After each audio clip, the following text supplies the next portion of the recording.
Alors, on va à présent démontrer le théorème 5 que l'on a introduit grâce au test 2. C'est l'histoire de la durée de vie sans vieillissement, dont la définition 3 est présentée dans la leçon. Alors, ce théorème 5, c'est une équivalence, on ne va en montrer qu'une partie.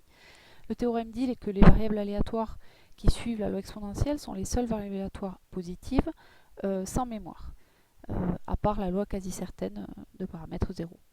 Alors moi je vais faire la démonstration uniquement dans un sens, dans l'autre c'est pas possible, ça déplace le programme. C'est-à-dire je vais montrer que si x suit une variable, si x suit la loi exponentielle de paramètre lambda, alors elle est sans mémoire. Alors je rappelle la définition, être sans mémoire, ça veut dire que la probabilité que x soit supérieur ou égal à t plus h, sachant que x est déjà supérieur ou égal à t, c'est en fait la probabilité que x soit plus grand que h. C'est ça qu'on dit sans vieillissement ou sans mémoire, c'est la probabilité que quelque chose fonctionne, parce qu'en général c'est ça une loi exponentielle, plus d'un temps t plus h, sachant qu'il a déjà tenu un temps t, ben en fait c'est la même que la probabilité que l'objet dure plus d'un temps h. Voilà. C'est-à-dire que la durée de vie avant x plus grand que t, avant t, ne compte pas.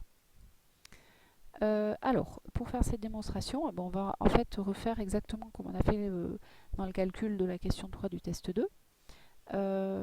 On va donc écrire qu'est-ce que c'est que la probabilité que x soit plus grand que t plus h, sachant qu'elle est déjà plus grande que t, mais dans le cas d'une loi exponentielle. Donc ça, c'est la probabilité que x soit supérieur ou égal à t plus h et que x soit supérieur ou égal à t, sur la probabilité que x soit plus grand que t. Ça, c'est la définition d'une probabilité conditionnelle. Alors, x plus grand que t plus h, c'est un événement qui est inclus dans x plus grand que t. Donc, l'intersection des deux, ben, c'est le plus petit événement qui est inclus, enfin, c'est le plus petit des deux événements, donc c'est celui-là. Donc ça, c'est la probabilité que x soit plus grand que t plus h, sur la probabilité que x soit plus grand que t. Maintenant, on utilise le fait alors là, on passe par l'événement contraire, comme ça on pourra faire appel à la fonction de répartition.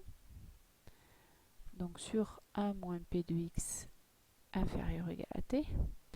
Et donc ça donne 1 moins, là maintenant on fait appel à la fonction de répartition associée à la loi exponentielle de paramètre lambda. Donc 1 moins exponentielle moins lambda facteur de t plus h sur 1 moins exponentielle moins lambda t.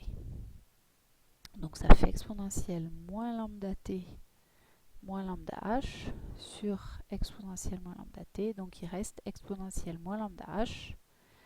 Or on sait que la probabilité que x soit supérieur ou égal à h, c'est donc 1 moins la probabilité que x soit inférieur ou égal à h, c'est-à-dire 1 moins la fonction de répartition en petit h, c'est-à-dire 1 moins exponentielle moins lambda h, et on retombe bien sur l'exponentielle moins lambda h que l'on avait juste avant. Donc on obtient bien ce qu'on avait annoncé juste au-dessus, je ne le écris pas, c'est le résultat que l'on a obtenu ici. Donc on l'a montré dans un sens. Alors dans la leçon, vous verrez en dessous qu'il y a une remarque qui dit que la loi géométrique, c'est en fait une version discrétisée de la loi exponentielle. Et les variables aléatoires discrètes qui suivent la loi géométrique vérifient de la même manière la propriété de durée de vie sans vieillissement. La seule différence, c'est que dans le cas d'une loi discrète, les paramètres t et h que vous avez ici, ce seront des entiers naturels au lieu d'être des réels positifs, puisque le support de votre loi géométrique, donc le support, c'est l'ensemble des entiers naturels.